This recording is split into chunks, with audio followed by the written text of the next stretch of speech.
Приветствую, доброго времени суток всем, кто меня видит и слышит. С вами, как всегда, Гарги. И это уже третья серия второго сезона «Пираты Черной Лагуны». Эпизод 15. Лебединая песня на рассвете. Лебединая Даже песня за на рассвете. 150 000 долларов? Неважно.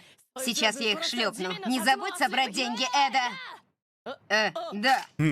Стоять. Кажется, переговоры окончены. Еще как.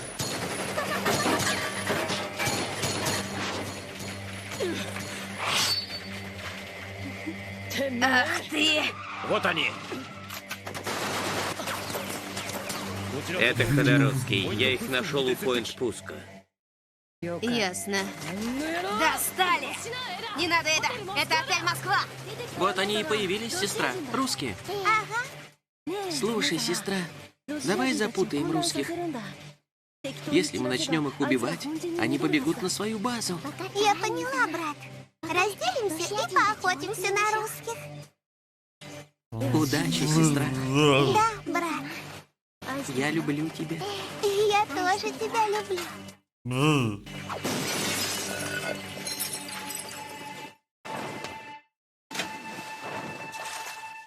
Они потеряли цель. И они разделились. Нам удалось подставиться противнику. Будем считать, что они попались в ловушку. Есть. Всем продолжать. Отряды Ловочкина и Ходоровского закончили второй этап. Идем на последнюю точку. Интересно, они предвидели вот этот момент? О, звезды сверху. Во время отхода отряд Ходоровского обнаружил позади вторую цель. Уточнить количество целей. Скорее. Это Поланский. Обнаружена только цель номер 2. Повторяю, только цель номер 2. Это рядовой Евгений. Подтверждаю. Враг преследует Ходоровского. Я тоже вижу только одного. Цель на хвосте Ходоровского. Мы приманим ее в условленное место.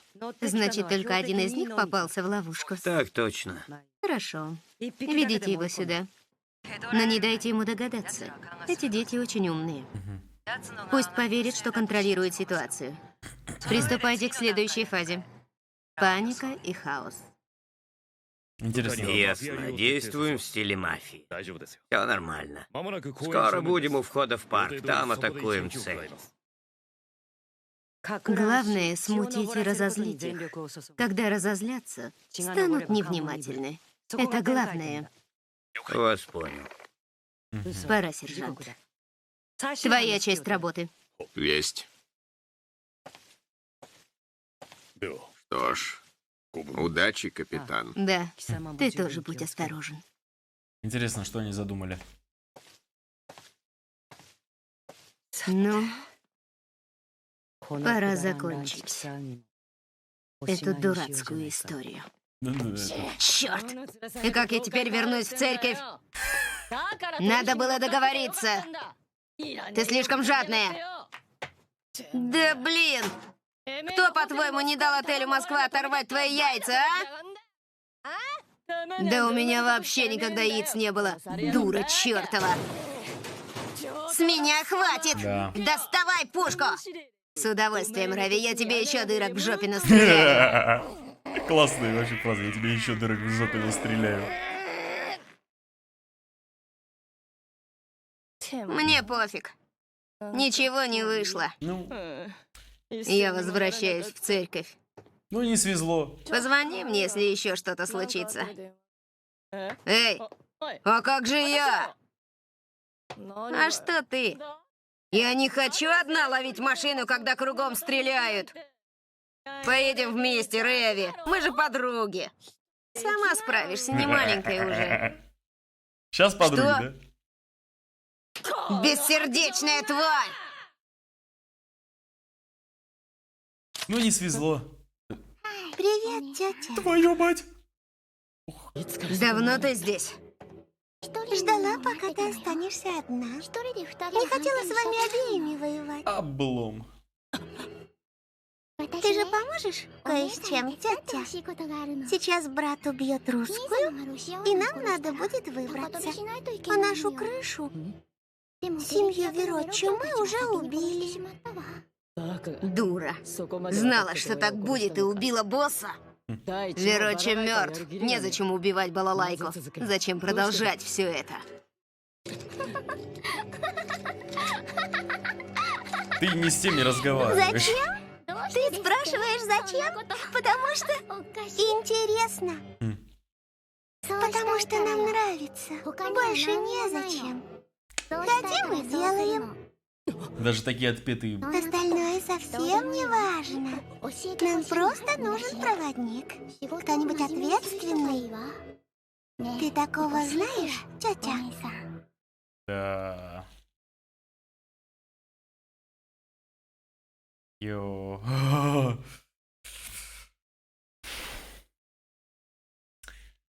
Даже матерые убийцы перед этими детьми морально разлагаются.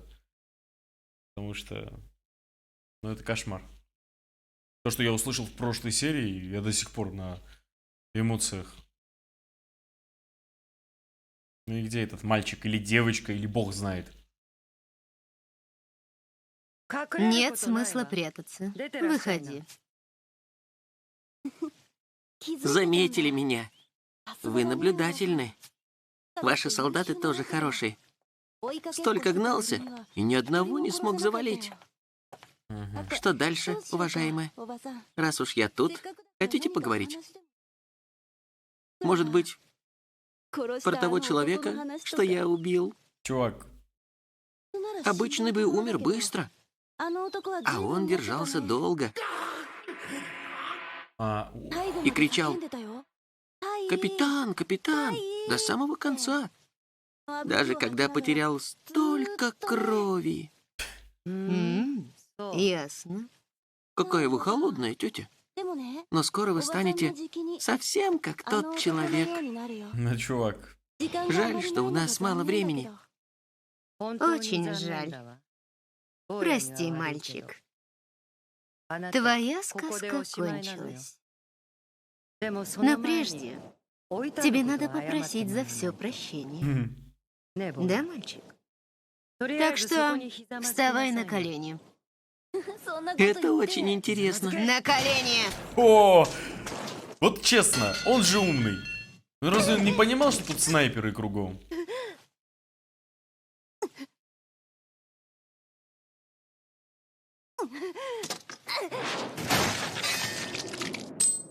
Драгунов, да? Конец пути, мальчик. Если бы у тебя осталась хоть капля мозгов, ты бы заметил, Да. что попал прямо в капкан. Ты теперь всего лишь маленький жалкий кусок дерьма. О, И умрешь здесь.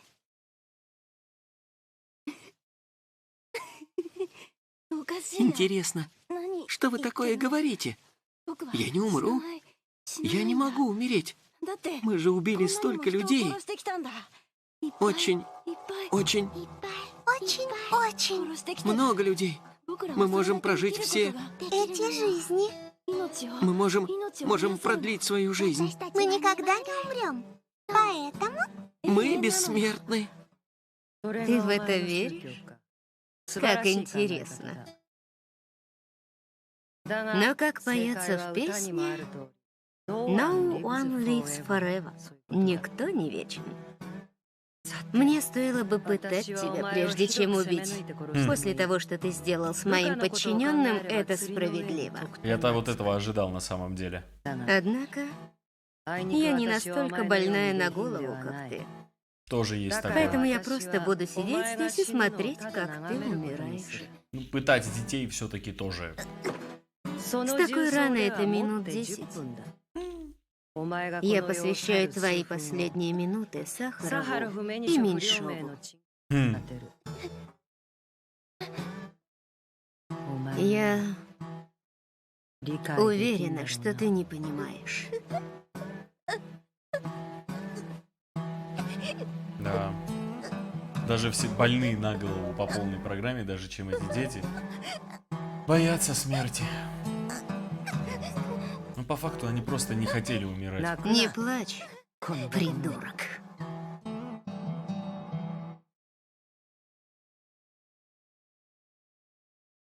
Капитан, Сержант, мы тут закончили. это ужасно, капитан. Да. У меня все сжималось. Прости. Это все мой каприз. Капитан, Старею. М. Я... Старею, я устала немного. Да. Не, ну это был реально такой момент.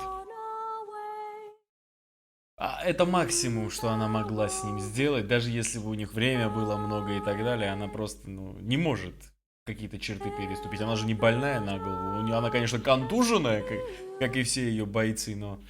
Кстати, куда сестра-брат дел... Только не говорите, что сейчас эти ее...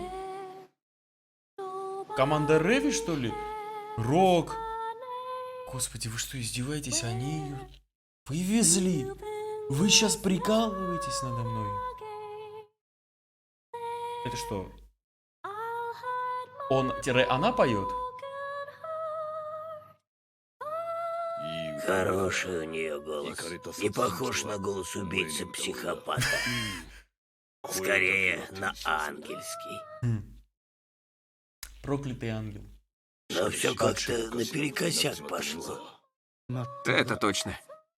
Как вы- Девочка, устроившая резню в Ранапуре, наш клиент. Как вы вообще? Работа есть работа. А где Реви? Она по этой причине в дурном настроении. Сейчас охраняет кают-компанию, чтобы с Роком ничего не случилось. Мгм. А что, Рок там внутри вместе с этой... С этой? Красивая песня. Что это? Рок, ты чё? Слышала по телевизору.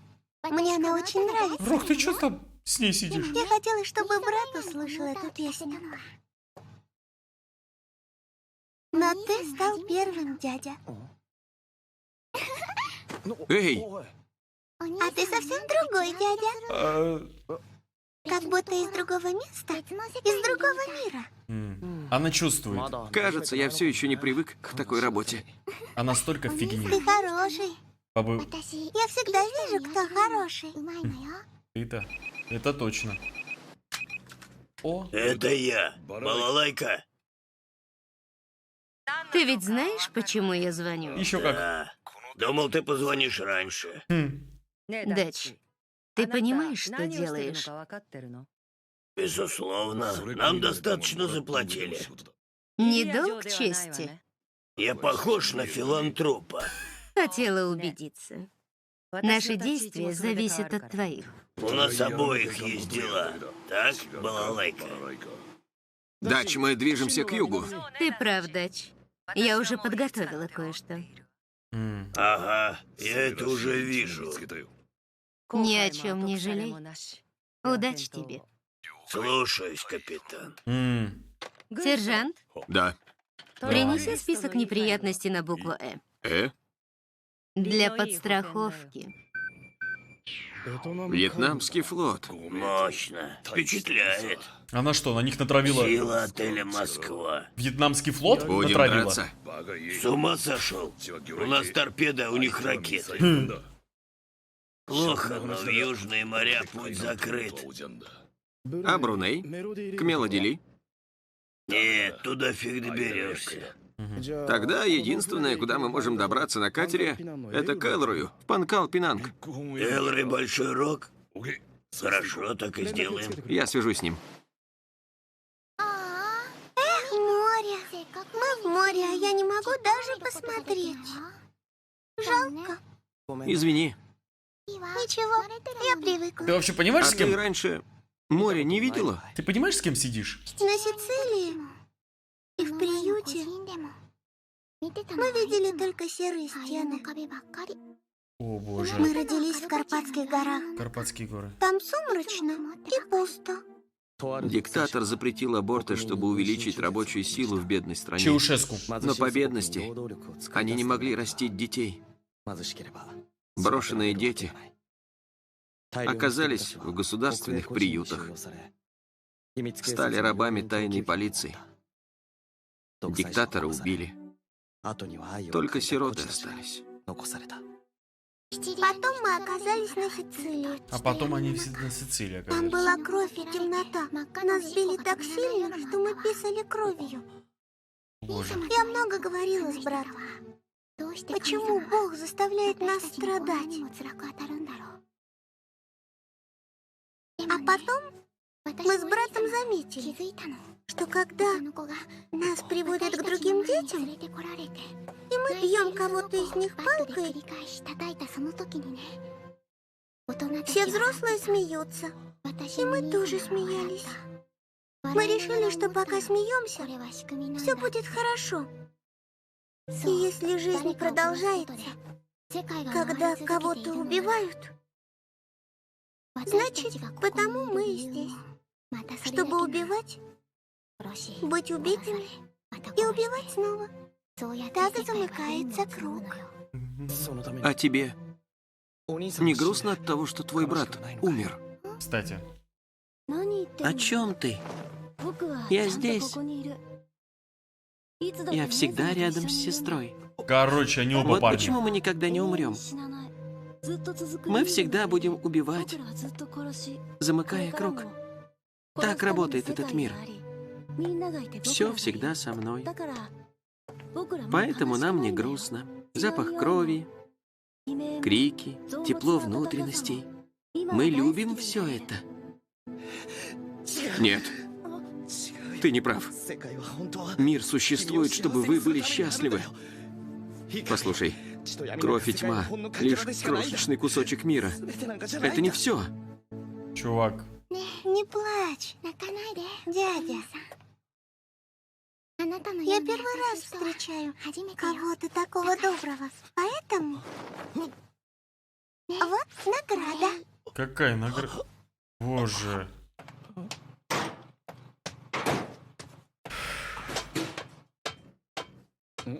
Рок?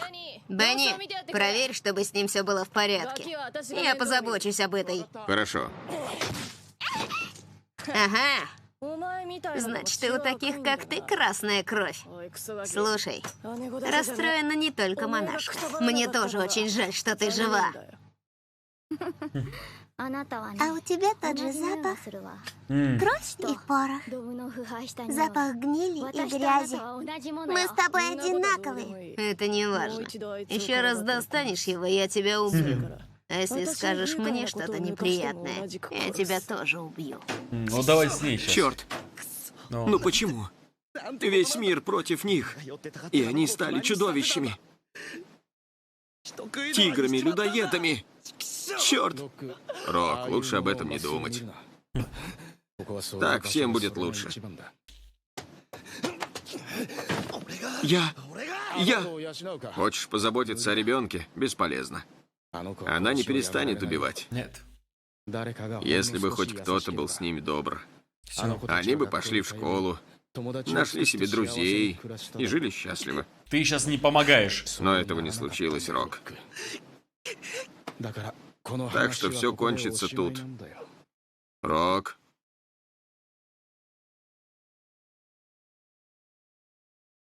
Нет, это... Лучше об этом... Он ничего не может исправить. Дач. Давно не виделись. Да, давно. Это груз. Да. Прости, что так внезапно. Ты подготовил документы? Как-то справился я привычный. До свидания, дядя. Еще увидимся. Устроим пикник вдвоем. Надеюсь, нет. Да. Было бы хорошо. Надеюсь, нет. Очень хорошо.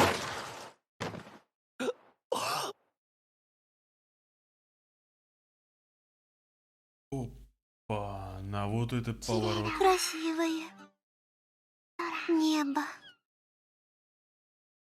Отель Москва, Дач. Тоже еще. Ты же вроде ушел на покой. Теперь ушел. У меня сын в Южной Африке.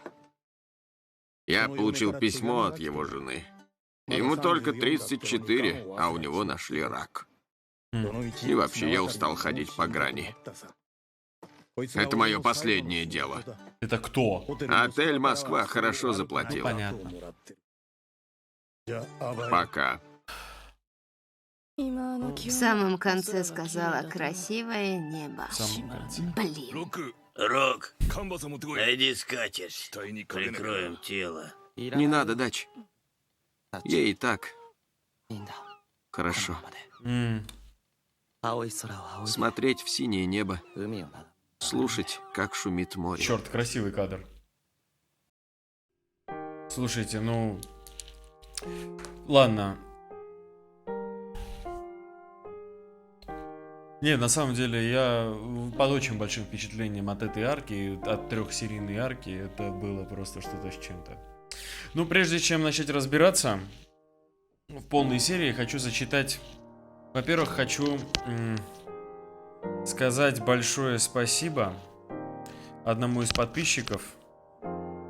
Если я сейчас правильно прочитаю, Алко Сучев. Который, когда я посмотрел во вторую серию, немножечко мне объяснил ситуацию и посоветовал мне немножечко разобраться в вопросе. И поэтому перед тем, как начнем сейчас полностью в этой серии разбираться, зачитаю один маленький момент из Википедии по поводу этих детей. Это касается непосредственно этих детей. Итак, цитата. Одним из основных направлений внутренней политики Чаушеску была борьба с абортами и разводами, призванная повысить уровень рождаемости. В 1966 году аборты были запрещены. Был введен ряд стимулов для многодетных матерей. Так, матери, родившие не менее 5 детей, имели право на значительную материальную помощь от государства. А те, кто родил не менее 10 детей, что он о них думал вообще, об бедной женщине, получали звание «мать-героиня», дававшее ряд важных льгот. Была запрещена продажа контрацептивов женщинам, у которых было менее 5 детей. Капец. Впоследствии была создана система мониторинга за беременными. Процедура разводов была значительно усложнена. Было объявлено, что развод супругов возможен лишь в исключительных случаях. Вышеупомянутые меры действительно привели к росту рождаемости. Однако их введение привело к возникновению новых проблем в румынском обществе. Многие женщины, желая избавиться от нежелательных беременностей, прибегали к подпольным абортам, что зачастую приводило к их смерти или увечью. Значительно выросло число детей-отказников. Эти проблемы, наряду с частыми случаями заражения ВИЧ в результате переливания непроверенной крови, впоследствии фактически свели на нет положительные последствия политики повышения рождаемости. Это момент по поводу политики Чаушеску, по поводу детей. Эти дети как раз вот имеют непосредственное отношение вот ко всему тому, что я сейчас прочитал.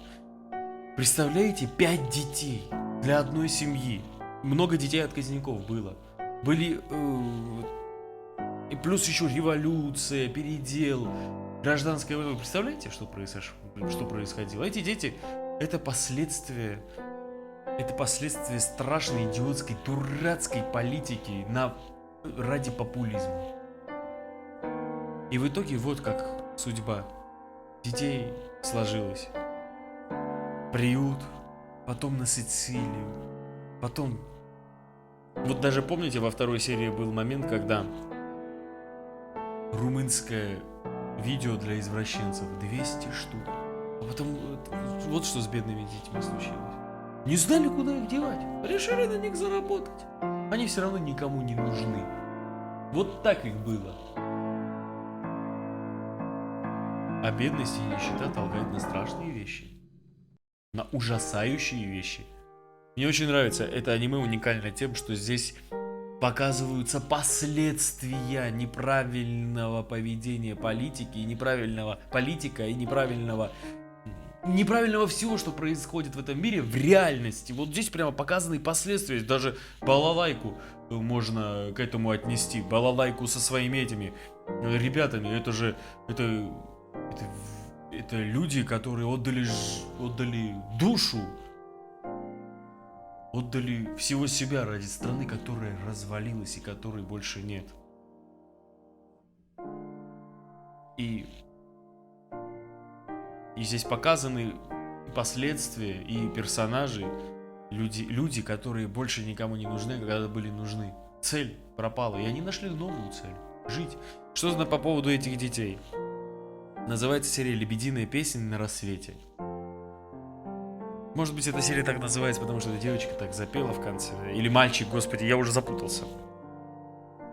Мы бессмертны, как они сказали. Они все уже... Они видели только смерть, и смерть для них нормальная вещь. Это ужас. Они были в Карпатских горах, там потом на Сицилию их перевезли. Но это все понятно. Весь мир против них, как Рок сказал. Весь мир против них. Вот из-за того, что весь мир против них, они начали убивать всех в этом мире, потому что никто не из-за них. Единственное, что они видели, это как взрослые над ними глумятся. И они начали. И им это в кайф стало. Потому что, когда...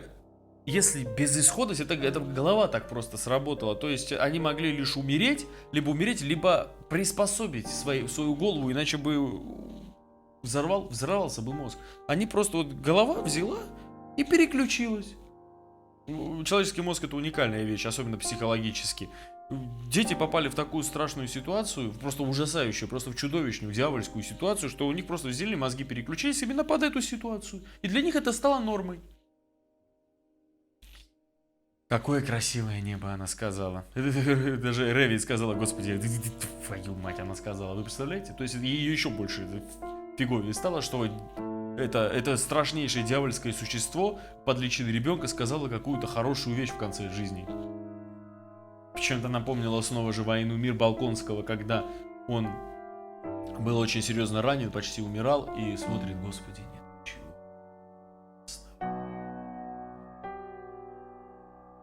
Красивое небо. И Рок сказал, не надо ей прикрывать. И она всем и так довольна.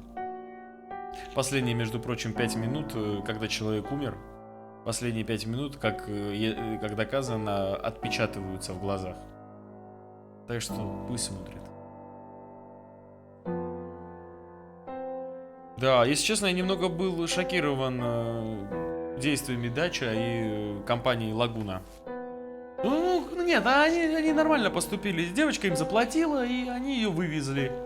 Они по факту не обязаны отелю Москва ничем, но у них просто хорошие отношения были. Я поэтому немножечко не помню. Тем более ссориться с отелем Москва.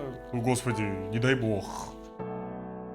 Но она тоже это восприняла как данность. Они ей ничем не обязаны, она им тоже ничем не обязана. Это была просто работа. Рок, мне кажется, этого не сможет переварить. И очень долго. Потому что это кошмар. Но, несмотря на это, арка, правда, была очень-очень ужасной и одновременно очень кровавой. Но я немножечко успокоился, там я в прошлой серии был просто в шоке. Что ж, это была 3-я серия 2-го сезона «Пираты Черной Лагуны». Благодарю, что смотрели это вместе со мной. Если вам понравились мои комментарии, моя реакция, будьте добры, ставьте лайк и подписывайтесь на канал. И удачи. Удачи.